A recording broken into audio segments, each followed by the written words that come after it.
Hey gang, so my name's Sean. I'm an indie iOS designer and developer, and I work on an app called Sofa, which helps you be more intentional with your downtime.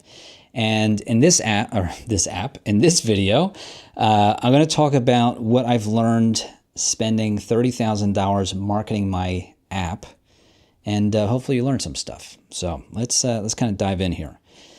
So over the past 3 years, I have spent $30,000 marketing Sofa to get it out there so more people know about it. And I just want to give this, I want to put this in context a little bit. So for a medium to say large size business, spending 30K on marketing is like, that's not a big deal. That might be like the size of one marketing effort or like half the size or something. But for an indie dev who, I'm the only person in this business and I'm bootstrapping this thing, that is a significant amount of money. And I know that like other indie devs have either thought about this stuff or have actually gone through the paid marketing stuff or are curious about it. And it is very hard I have found it to be very hard to get like good information for people of my size about like what they've spent. Is it worth it? Where did they spend that money? Why did they spend that money? All that kind of stuff. So I'm just going to talk about that stuff in this video. Now I think an initial question is like, why even spend money on marketing? Because you could argue that like, well, why don't you just promote it on social media? Why don't you just, I'm making YouTube videos, which is a form of marketing for this stuff. Aren't there a lot of free ways to do this? And the answer is yes, but also like the market for apps is just different now. Whereas like if you think, the first couple years of the iPhone and the App Store, people were looking for new apps all the time because it was so new and so novel. But now we're at a place where apps are just normal and just, everyone uses apps and they use different apps or they found the apps that like work for them. So the appetite for like new apps or switching to a different app is not as high as it used to be. So there's just more stuff to get through with people to be able to convince them to do that. And getting attention is so competitive. Just think of like, if you go on any feed, right? It could be on YouTube, it could be on Threads, on Instagram, whatever. Like, there's just so much stuff every day competing for attention. And I think that if you want to start a business, you're like at some point you just have to pay for attention, right? You have to pay for access to a certain group of people that you think might be interested in your product. And that's super normal. Like really before the internet, I know like the internet is kind of weird because there's so many businesses that have been created that haven't done any marketing or anything like that. Let me say this, haven't done any paid marketing or done very little paid marketing. But in terms of like any other business started, paying for marketing and advertising is just like, that's pretty normal and not unusual at all. So that's why I think like spending money on marketing is just part of having a business. So where did I market? So I focused exclusively on podcasts, YouTube channels, and blogs. And it was mostly podcasts. Podcasts were like the dominant form here. And even more exclusively these were focused on like the Apple world and the tech world. And, I do want to branch out to like other areas outside of that bubble. But for now, that's where I have kind of exclusively stayed. And the reason I chose those, I'm reading off bullet points here. The reason I chose those channels, number one is I had never done this before. I've never done or paid for sponsorships or anything like that. So there's like, how does this work? Like, how do I learn how to do this?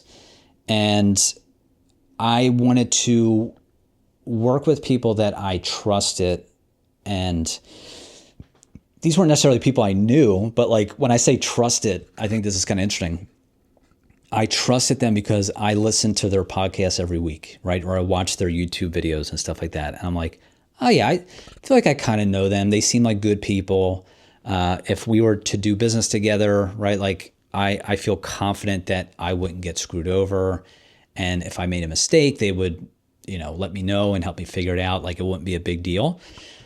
So that felt like a good, safe place for me to learn how this works so that in the future, when I go on to different kind of sponsorships where maybe I'm working with people I don't know as well, or in markets I don't know as well, or whatever, I feel more confident being able to negotiate or talk about certain things. So that was kind of like an important one for me.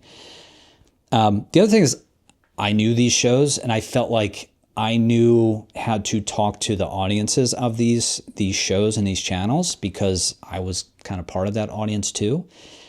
Whereas like if I wanted to market Sofa in like, I don't know, like the book reading space, I read a lot of books, but like I'm not really in the book reading space. And I'm just saying that's like this broad term. I'm sure there's like a more specific way or specific market for that. But I don't know how I would necessarily position Sofa in those areas or who I would even reach out to or what are the good channels or podcasts or vlogs or whatever.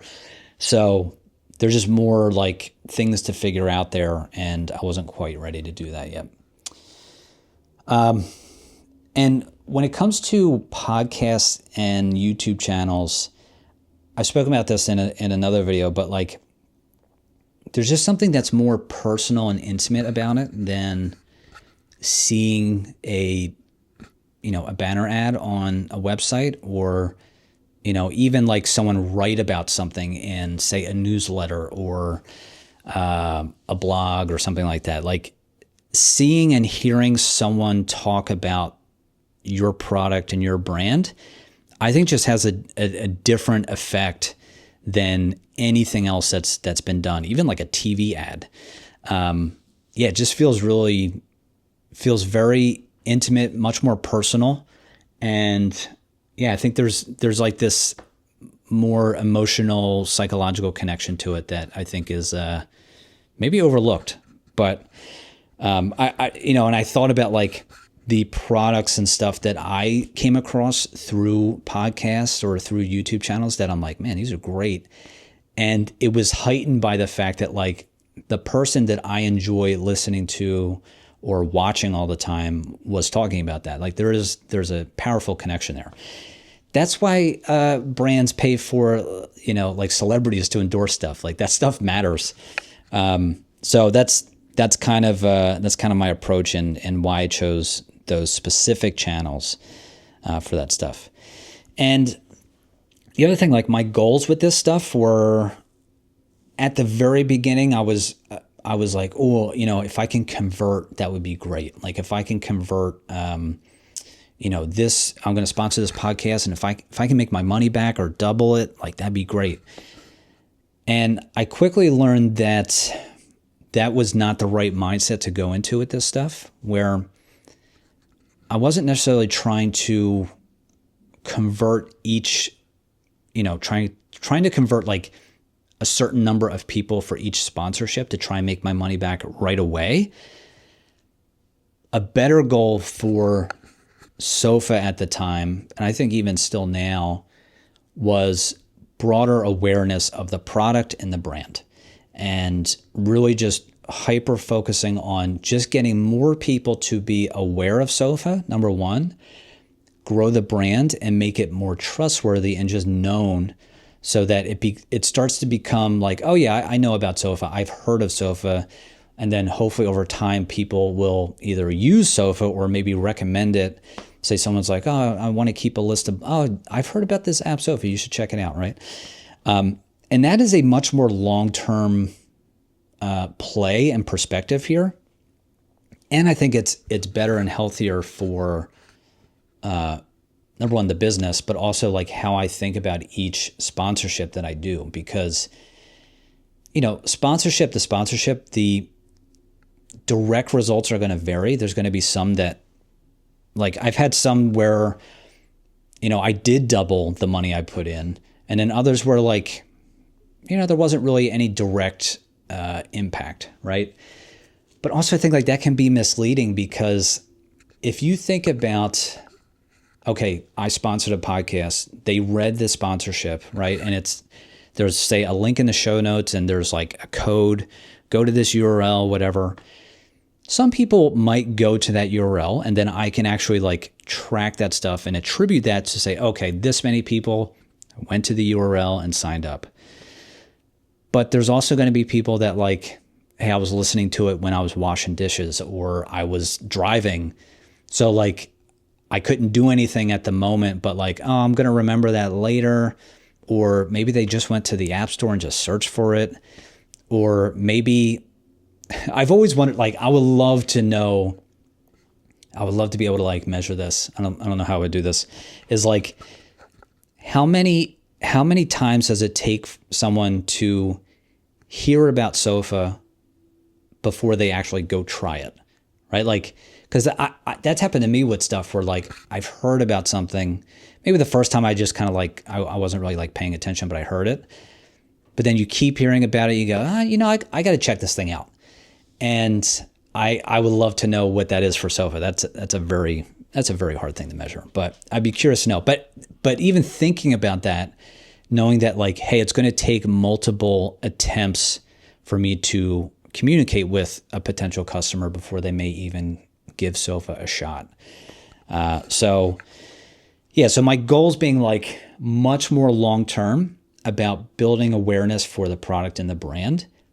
I find to be much healthier, because then I don't feel like, oh, I wasted money on this sponsorship, or this sponsorship was a good use of, like, it doesn't matter, because collectively and more holistically, all of that stuff is pushing the brand forward and getting Sofa in front of more people. And yeah, some efforts will be more effective than others, but as a whole, they're all working towards the same goal. Now, when it comes to results, this is where, I already talked about this a little bit, like measuring results for this stuff can be very hard because the attribution can be tricky. If someone doesn't follow the link that I created for that specific sponsorship, I don't know. Like, I can't track them. So me giving like specific numbers, I've tracked some stuff, but like, I don't think it's really worth it to even share that, because it's such a misrepresented number and misleading number. So, but what I do have is a bunch of like holistic information or anecdotal stuff. So it's the best you can do, right? So number one, sales and subscriptions are up. And up significantly over, since I started doing sponsorships in 2022, all the way through, today. And, there are so many reasons why sales and subscriptions are up. But for me to say that for me to think that the sponsorships had nothing to do with it would be insane, because the groups of people that I'm trying to talk to with those sponsorships, they're the types of people that I think would be interested in Sofa and would use it. Lots of like anecdotal stories, stuff like random people in random places that have found and actually used Sofa has been kind of strange. I don't know where they found it, because a lot of times I'll ask people like, oh, how did you find out about Sofa? And then usually they're like, I don't really remember, right? Which is fine. But, that's a lot of like anecdotal stuff with how people found it. I've also been featured by Apple multiple times in the App Store, and that I think is more attributable to the sponsorships as well, because I do know that like people from Apple will listen to Apple related podcasts or YouTube channels or blogs or whatever. And that's ways for them to stay in touch with like the community, learn about new apps and stuff like that. So I feel like that one's a little bit easier to attribute. I can't draw a straight line to it, but I feel like the investment I've made in those areas is actually like paying off in kind of unexpected ways. I actually didn't expect the being featured by Apple stuff to start happening. The other anecdotal result is this is now my full-time job. So I've been doing this full-time for a year and a half now, and as of early 2025, and the fact that the app and the product is making enough money to be my income, and I was able to quit my job and all that stuff. Again, I think yes, I cannot draw a straight line from spending money on advertising to being able to do this full time, but holistically, all this stuff matters. And there may be people watching this who are hearing me say all these anecdotal things and thinking, well, you're just justifying the money that you spent. And that might be true. Like maybe the $30,000 that was spent over the past few years was wasted, right? And maybe wasn't worth the effort, or I could have used it in different ways or better ways. Yeah, maybe, but I would also say you don't know either. So, but I think the thing that I've learned with growing and building Sofa over the years is it's rarely one event or one thing that will be the major factor with this. It's all these little things that build upon each other over time. And it's not just the marketing dollars that I spent, right? But it's also the continued effort I put into working on the app, and the customer support I do, and reaching out to people to let them know about new stuff, and making YouTube videos, and yes, spending money on marketing, but also I think the product's good, and obviously other people think it's good too because they pay for it. Yeah, there's so many things that go into the growth of a product in a business that to focus exclusively on one thing as the contributing factor or as the major factor is probably unrealistic in the end. And also I'm someone who's very comfortable with not knowing a specific number about something, right? I know there's people who they call themselves data driven. I think data is obviously helpful, right? But it doesn't tell you the whole story. And I am very comfortable with the fact that there are many things that I'm not able to measure, but are still very important and still contribute to the success and the growth of the business. So, yeah. So I think when it comes to spending money on marketing as an indie developer, you have to be very mindful of your budget. Do little bits at a time to kind of learn and kind of hone your experience here. Because I think I didn't do all this at one time. So this is $30,000 over 3 years. And that wasn't even evenly distributed, because when I first started doing it, I did one sponsorship, because even there's how do I even talk about the product? Okay, I need to write an outline or a script for a podcast show to read. What do I say? Right? It's got to be, say, 30 seconds or a minute or something. What do I say? What do I highlight? And I think most importantly, what do I not include, right? What do I ignore and just keep out of it?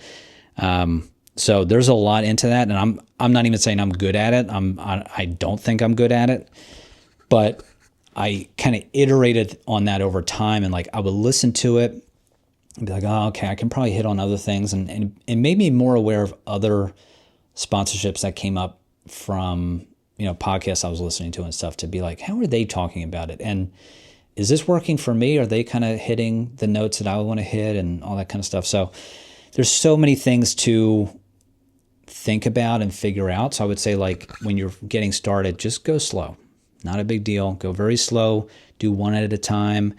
Do it in areas that you're familiar with and comfortable with. And you have to be okay with you're not going to make that money back right away. That's the way it goes.